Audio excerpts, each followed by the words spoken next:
Hi, I'm Eric, and it's Saturday night here, and it's what is it, March 7th. Time flies in 2026.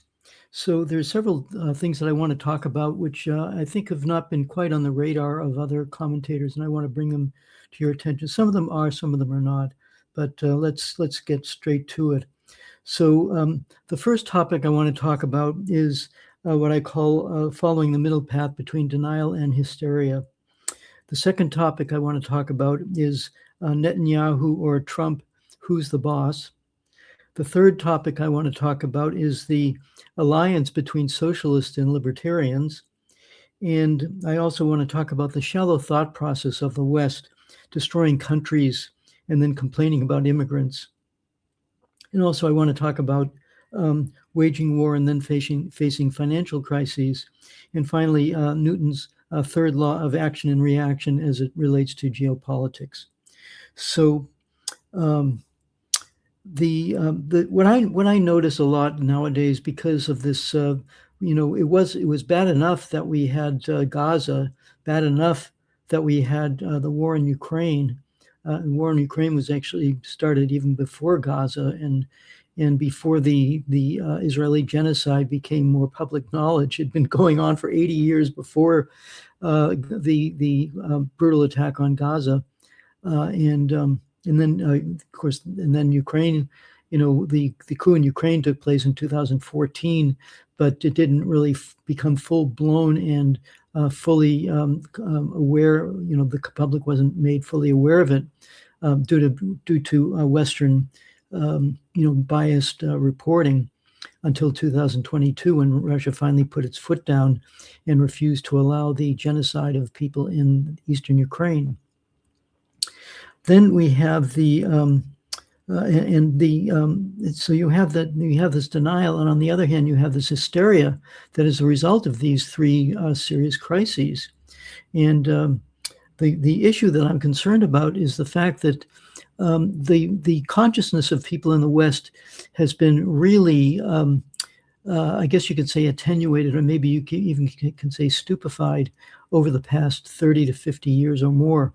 Bill Clinton allowed the consolidation of media assets, from like 30 major companies to 6 major companies, so that a company can own the radio stations, the TV stations, the newspapers.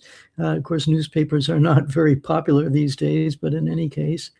And so basically the information space has been dramatically restricted.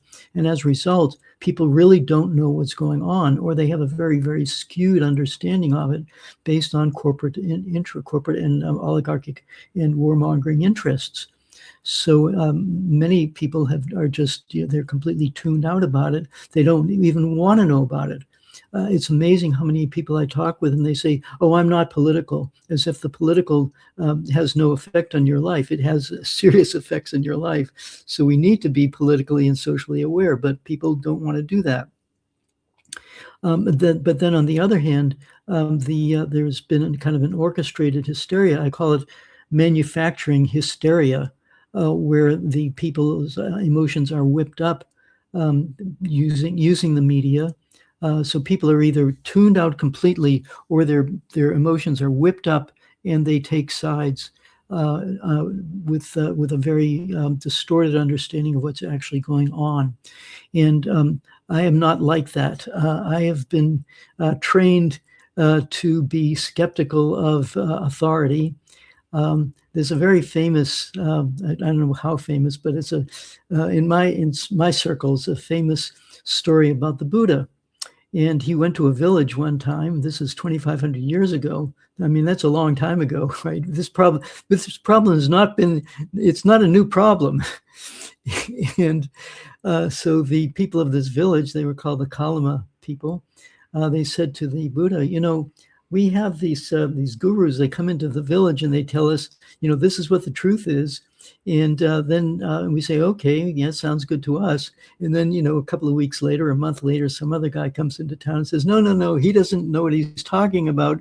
Follow me. And so they say, we're really confused, Mr. Buddha. Please, what is your opinion on this? And the Buddha said, do not believe in authorities. Do not believe in conventional wisdom. Do not believe in what's written down in your holy books. Do not believe in any of that stuff. You have to do your own research and find out the facts for yourself. And if you find that something makes sense and is good and beneficial to everybody, then follow that. And if it is not good for people and it is not beneficial, then don't do it. So that is a kind of a byword that I have maintained for at least 40 years.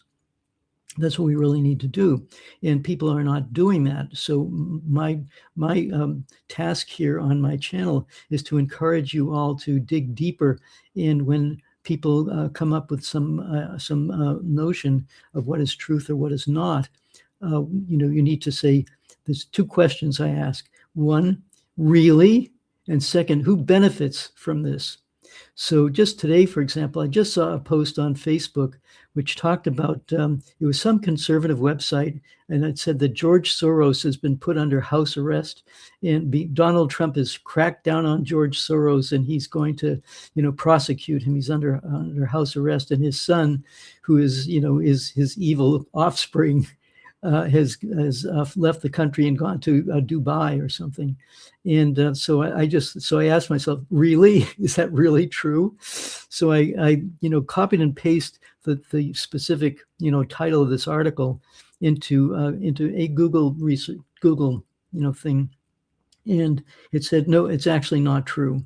So now I need to, verify that, because you can't be sure that if Google says it, it doesn't necessarily mean that it's true either. So you have to go down like 2 or 3 levels or more before you can be absolutely sure that something that is presented as fact is in fact fact.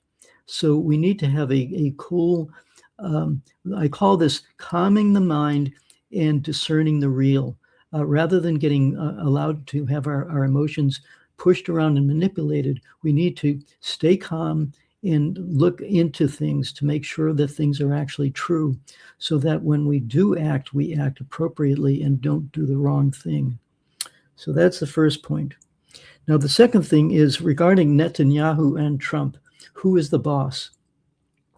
And it's amazing how you see, there's experts, on both sides of this issue, but there's a lot of people talking about how Netanyahu forced Trump into, this huge, terrible attack on Iran.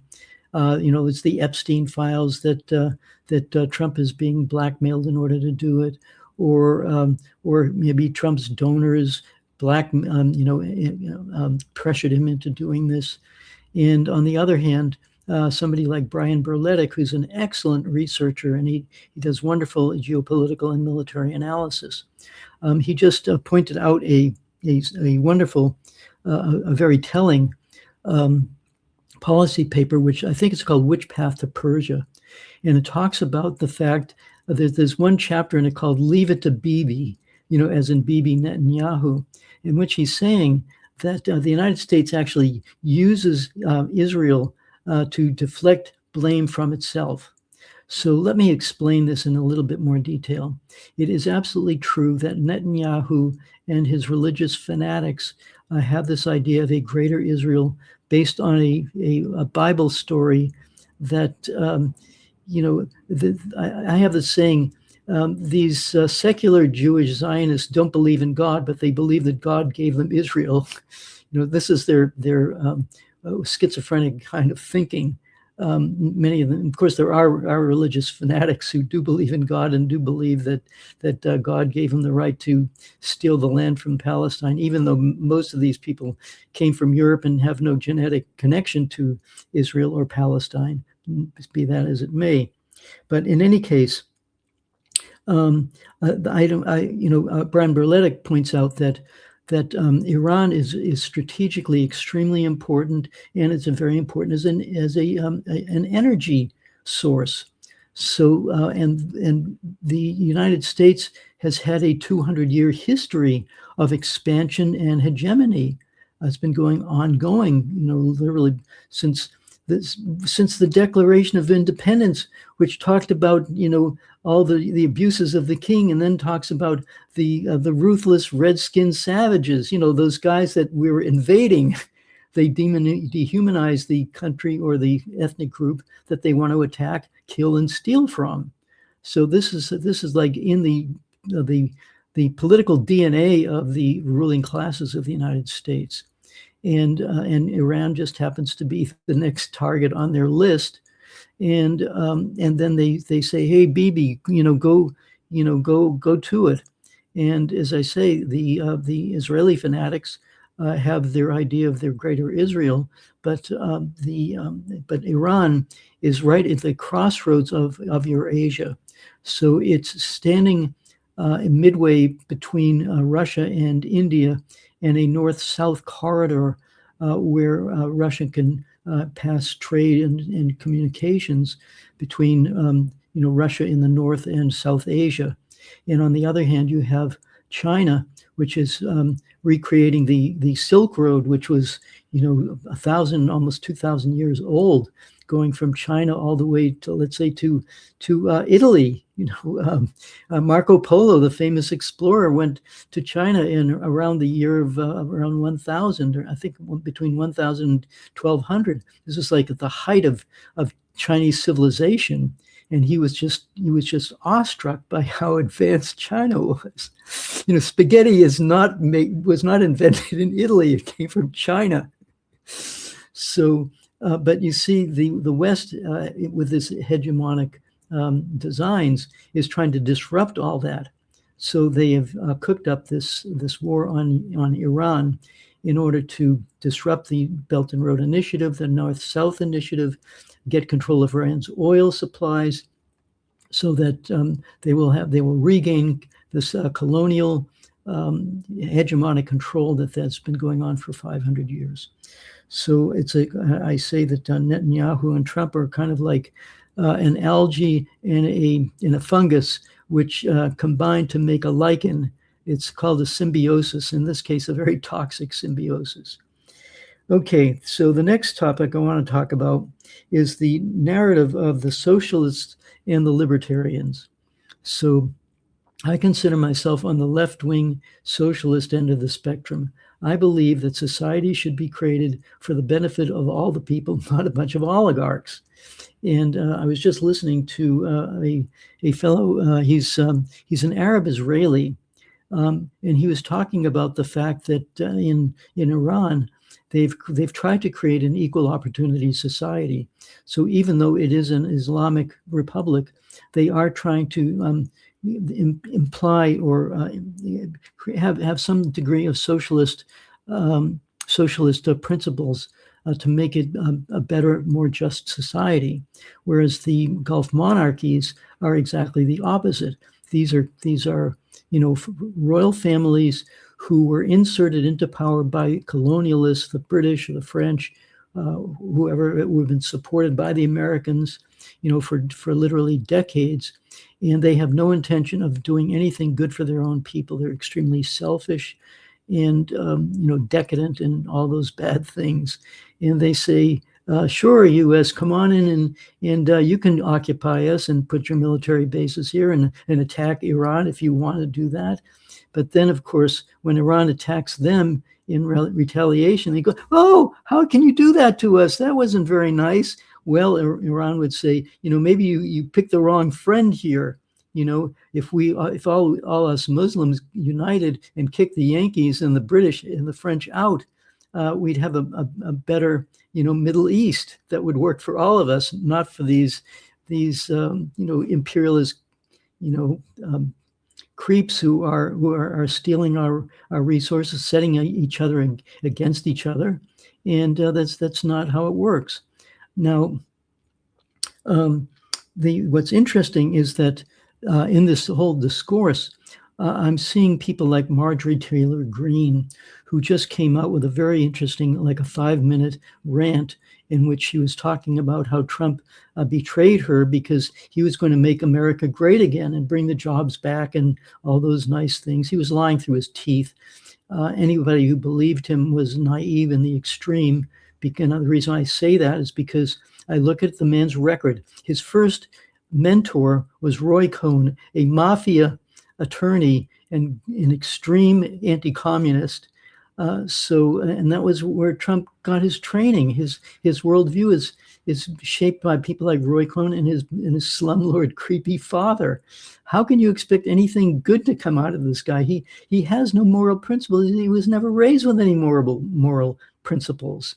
So it was absurd to think that anything he said has any validity or that he would follow through. That's how I saw it.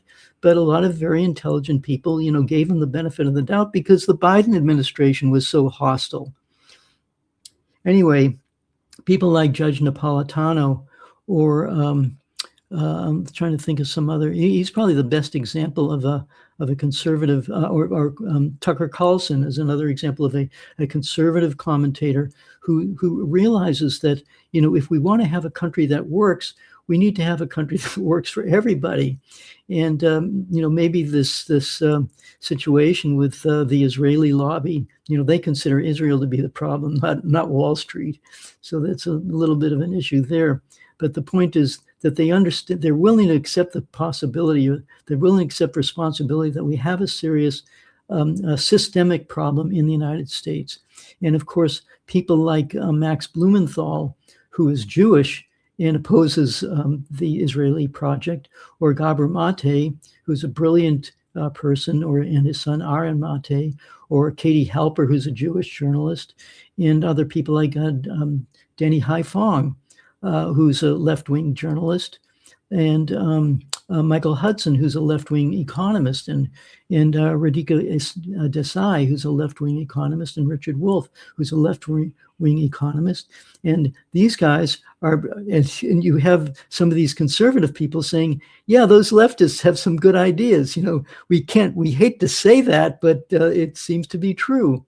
So there's some hope for some systemic change, which, as I talked with Regis Tremblay about yesterday, if the U.S. system gets a big enough shock, either through a serious military humiliation, or the Epstein files exposing all the crimes of the entire political class, or a systemic economic meltdown, which shows that capitalism definitely has failed, then there's a chance that we can get our country back.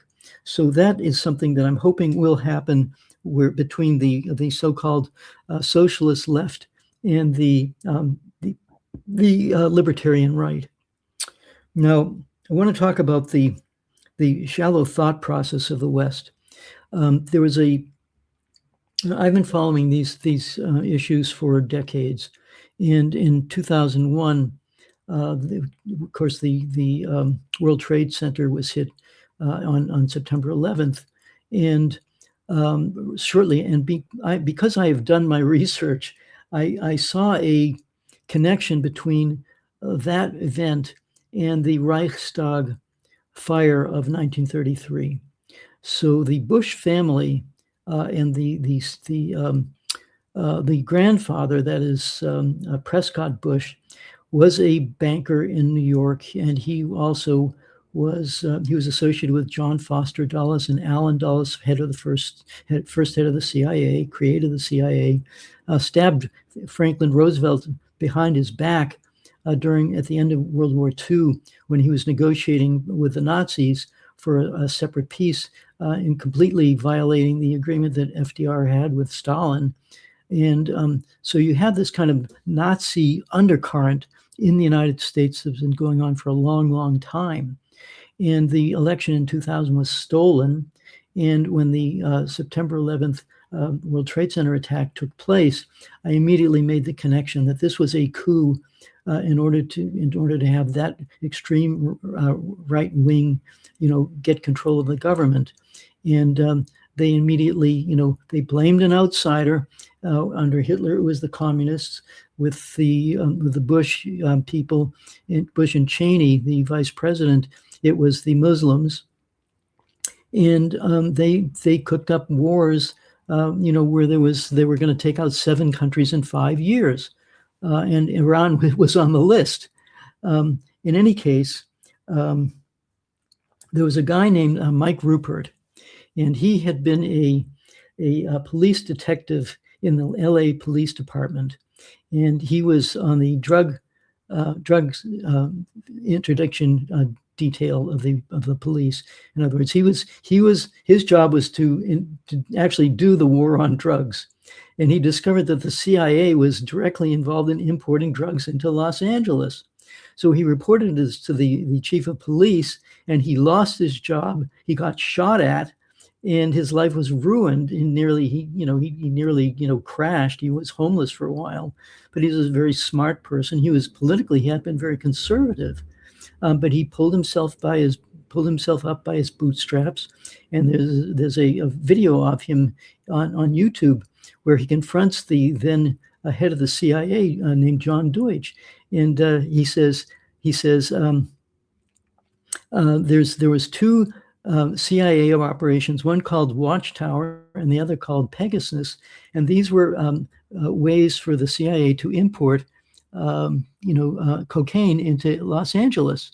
What do you have to say for yourself, Mr. Head of the CIA? And John Deutsch goes like this. He goes, well, if you have any information about these things, you can talk with your congressman or you can talk with the police. And the crowd, just goes wild. This guy is full of it, right? So this is the kind of guy that Mike Rupert was. And he gave a talk, which I attended in November, I think it was in 2001. And he said, he was going through all of the corruption that was preceding 2001 throughout the government. It's just pervasive. And he said, but those who play in a rigged game get stupid. And he was referring to the fact that because these people, they don't have strategy, they just cheat. That's how they win. And we've seen perfect example of that with these negotiations with Iran, where they were negotiating in bad faith while they were planning an attack on Iran. So they don't need to be strategic about things. They just need to be deceptive about it. So, but it didn't work. Eventually it won't work. So his point was that the elites have gotten, as they've gotten more and more corrupt, they've gotten more and more stupid, and they haven't been able to. The U.S. has not really won any serious wars since World War II. So, the thought process of the people in the West has really backfired on them. Another example of this is the education system. They thought that by dumbing down the population, by systematically destroying the ability of people to critically think. There was actually a book by Albert Kahn, and he was talking about I think it's called The War on the Mind, one chapter in this book, where he talked about a directive from the National Education Association, which said that this is in the early 1950s. And he said that this national directive said that we're in a Cold War, and rather than teaching critical thinking, we need to get people to conform to the party line that we're in a Cold War against the evil Soviets, and that's how we need to train people to think. And as a result, the American, public, has gone down. The educational system has gone down. SAT scores, have had to be adjusted because people are not as intelligent. They're not as educated at a certain age. And I'm being in my 70s. I see some of these younger people. I just think, they are not getting the education that I got. So, and I have a dear friend, who was she's a year older than me. She was a line person, a lineman for the telephone utility, and she's a highly educated person, even though she had a blue collar job. So that's what I've seen. What has happened. However, as I say, it backfired because the people.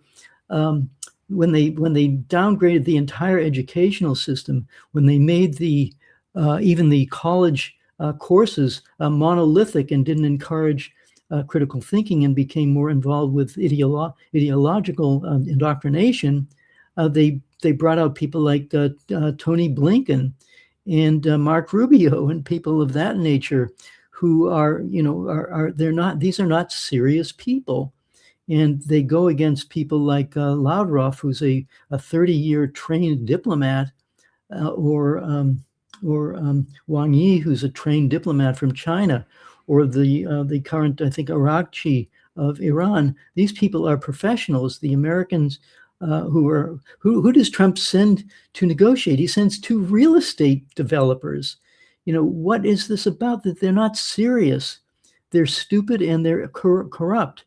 So the whole system is like despite they think they can game it to win, but they're designing it to fail. That's the point that I'm trying to make here. Now, another example of this is that they think that they can control the world by destroying countries. So they went into Libya. They destroyed Libya by cooking up a narrative that Gaddafi, who had created the country with the highest standard of living in Africa, was a mass murderer, and he was distributing Viagra to his 20-year-old soldiers as if they need Viagra to rape people. And this is Hillary Clinton talking about these kinds of things.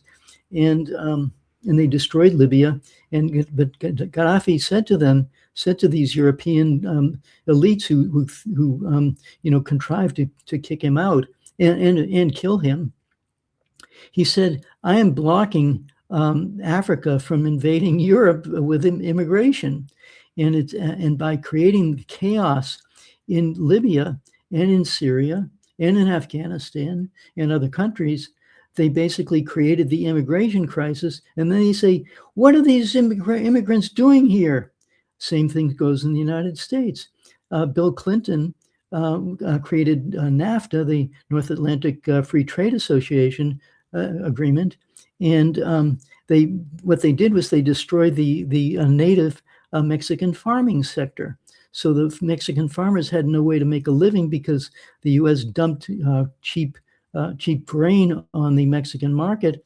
So what happens? The Mexicans go north, El Norte, and then they say, "Well, these Mexicans, what are they doing in our country?" Well, you destroyed their country, and they have no place to go to live, so they're going to come to your country. Same thing happened in Venezuela.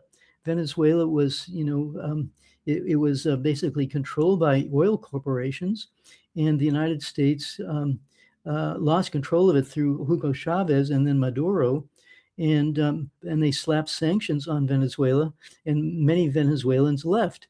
And where did they go? They went to the United States, and they said, the immigrants from Venezuela, they're all terrible, bad people. Well, if you hadn't screwed up their country, they wouldn't have come to you in the first place. So you see, everything that they do backfires. And that brings me to the current situation in Iran, or first in Ukraine, where they say, okay, what we're going to do is we're going to suck Russia into a war in Ukraine by creating a massive provocation, overthrowing the democratic government, installing Nazis in charge of the government who are attacking Russian speakers with their extreme Russophobia. And when Russia invades to prevent an incipient massacre, which had been going on at a lower level for 8 years, the Americans and the Europeans say, "Oh, okay, we're going to destroy Russia's economy. And how are we going to do that? By cutting off Russia's oil, their source of income." But Russia's oil was cheaper than any other oil they could do. So the United States is making money selling expensive, less reliable U.S. oil and gas to Europe, and Europe just destroyed its own economy. So and they're so stupid. Speaking of stupidity, that they're willing to sacrifice their own economy in order to spite Russia. So this is the level of mentality of the leadership classes in the West, the entire West, both the United States and in Europe. So it's really pitiful. And I refer to this as Newton's third law of action and reaction. Sir Isaac Newton he was a great physicist, and he had this law that for every action there's a reaction. And the same holds true in metaphysical life or in geopolitical life. If you do something, see, the West has such a self-centered view that they think that they can manipulate things, and there's not going to be any blowback.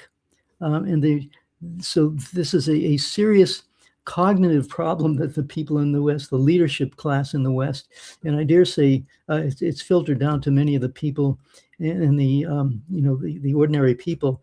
But I think because we're heading into some serious problems now, people are going to hopefully they're going to break through their miasma and realize that there is a serious problem. So that's basically what I want to talk about here. And finally, the lack of there was one other aspect I forgot to mention, is that in dumbing down there, I kind of touched upon this. So it's not simply that the people have been dumbed down in terms of their political consciousness. The level of math skills and educational levels are such that it's affected the ability for the United States to even reindustrialize itself. If you don't have an educated population, you can, especially with modern technological manufacturing techniques, you're not going to be able to recreate that economy that Trump says he wants to do. So if we ever are able to dig ourselves out of these crazy elites, they're going to have to start at the bottom by educating, starting with the elementary school and school-age populations, and educate them to higher educational standards. And that involves putting more money into it and taking money out of the military and putting the money into the people. This is called socialism. So this is why it's not an ideological issue, it's a practical issue. Same thing with healthcare. If you have an unhealthy population, you will not have a productive population. You want to give them healthy food. You want to give them exercise and mental training and skills and things of that nature. And if you do that, you're going to have a more successful society. We've seen various societies that were at the rock bottom. China's life expectancy at the end of World War II was like 49 or 50 years old, and it's now as high or higher than the United States. South Korea all of Korea was devastated during World War II, and yet it became a manufacturing powerhouse. Same with Japan, because they emphasize education. And this is part of the Asian DNA, this Confucian mentality, which believes in cultivation of the individual. It's very important. And that is the reason why Oriental students do so well. And in earlier years, the Jewish population, we also, brought up as a Jewish kid, and you are going to college. You have to study. You have to educate yourself. So there was a high premium on being educated. My grandmother used to comment on people saying, "Oh, he's a very clever man."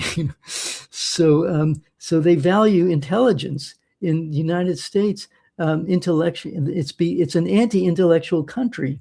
They want people to be stupid, but in some cultures they value people being intelligent. So we need to completely revalue our values here in our country. So I want to bring that part up. Now, let's see. Moving on here. There's a problem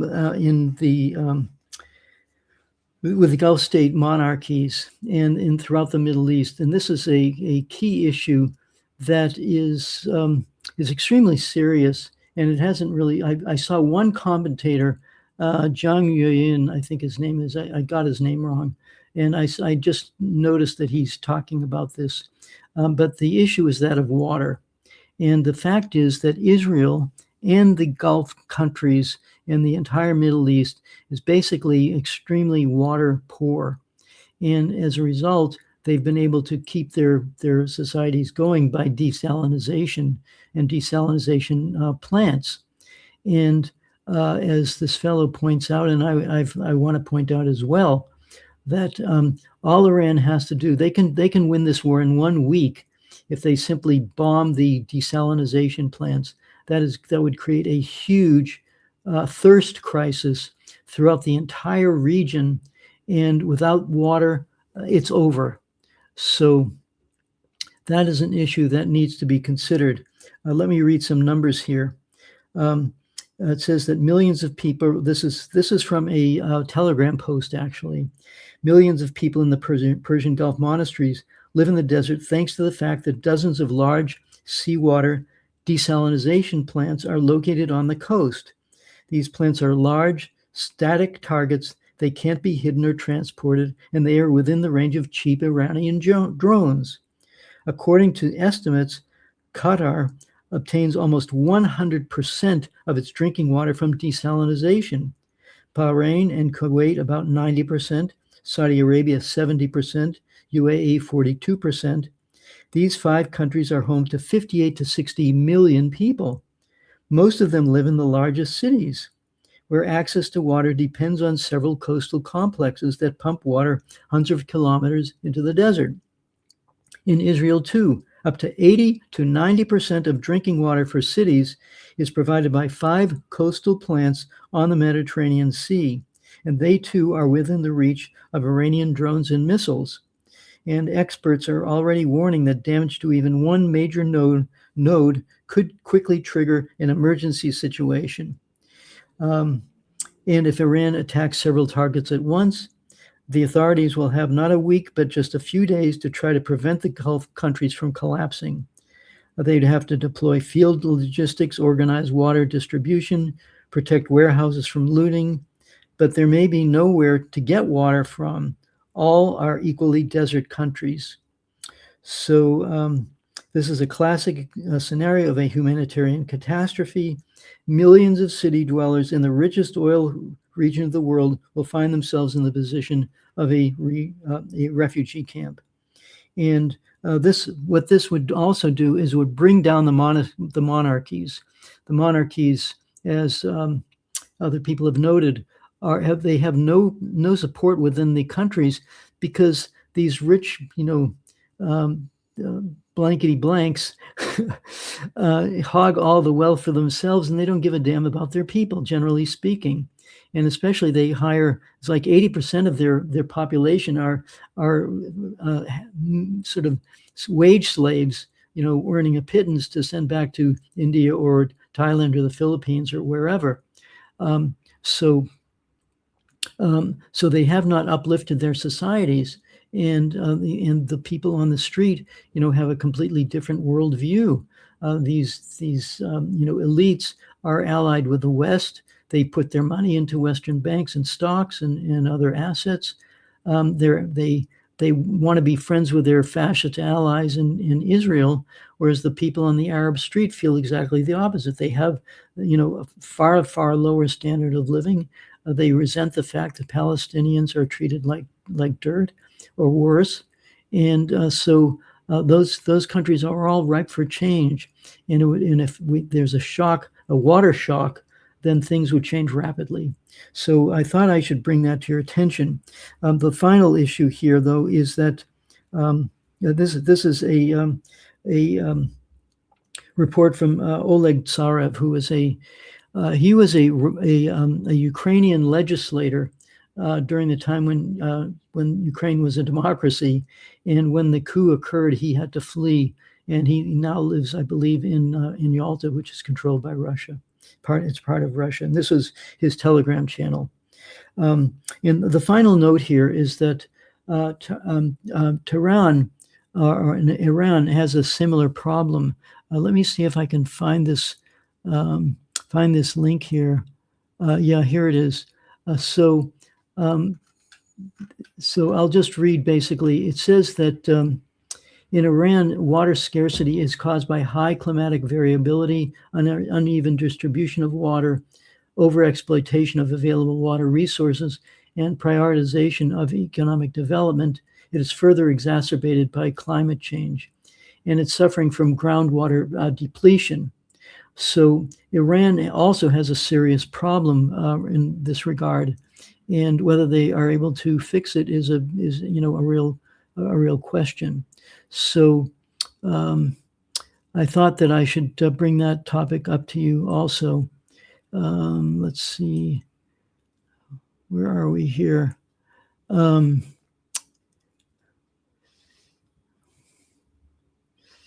So water is a major issue within the Middle East as a whole, and whether or not, and the war is only exacerbating this problem. So I thought I should bring all of these issues to your attention today. They're things that are not normally talked about, but I thought I should, bring them up. And again, if you would like to, support my channel by giving me a like or sharing it or talking about it with your friends, that's very helpful. The reason why I do this channel is because I am trying to raise political and social consciousness with people. And one thing that you can also do is buy one of my, what I call my information billboard t-shirts. As I've pointed out, Regis Tremblay and I have been pointing out, we are in a very precarious situation in terms of the nuclear issue. We're closer to a nuclear war, according to the Bulletin of Atomic Scientists, than we've ever been since the foundation of that organization. So I have this, this is a t-shirt. You can see here, the unleashed power of the atom has changed everything save our modes of thinking, and thus we drift towards unparalleled catastrophe. That was Albert Einstein. So, that's a message that people need to understand.